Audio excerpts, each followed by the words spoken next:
So from music to media, you were one of the founding editors of the Sunday Herald. Indeed I was, yes. Yeah, you left in 2000, I think. Yes, I left in 2000. I started in 1998 in the preparations for it, and I left in 2000 to go and write a book called The Play Ethic. So that was actually my first ever job, as in working in an office, dealing with budgets, dealing with office politics. And I was Your worst nightmare. I was so garbage at it that I had to go out and write a book from the work ethic to the play ethic. But yes, it was a great time. Some incredibly talented people. I mean, Richard Walker, who went on to edit the Sunday Herald and started the National, he was the production editor there.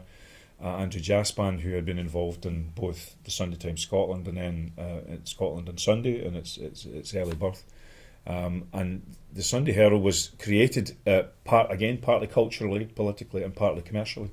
Commercially, because there was a Sunday paper out that was hoovering up advertising, and the then owners of the Herald thought that they should get some of that Sunday money, and culturally, politically, because it was the Parliament had just been endorsed in the referendum, and they thought that there was an appetite for a pro-Scottish intelligent thinking paper.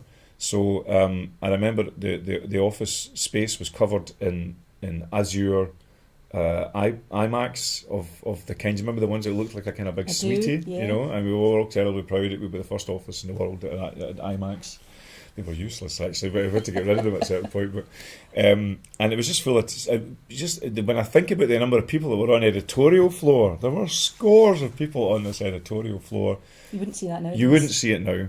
And talented people who I know who are off doing. I mean, one person's deputy editor of the Evening Standard, who Charlotte Ross, who started out writing a fanzine called Harpies and Quines with Leslie Riddoch.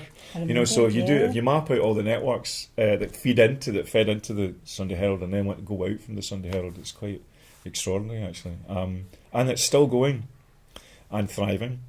I remember actually a discussion around the table with lots of the early editorial staff about whether the paper should support independence, and this would be in 1998. Wow.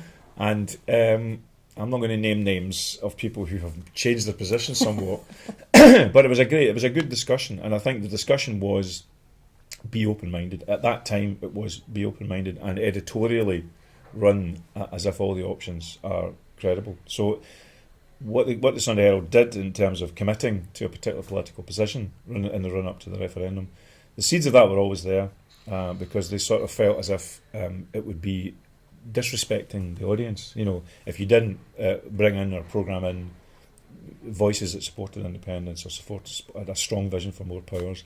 And I think so. That's why the subsequent development at Sunday Herald was programmed in from the beginning, in my experience. Mm-hmm.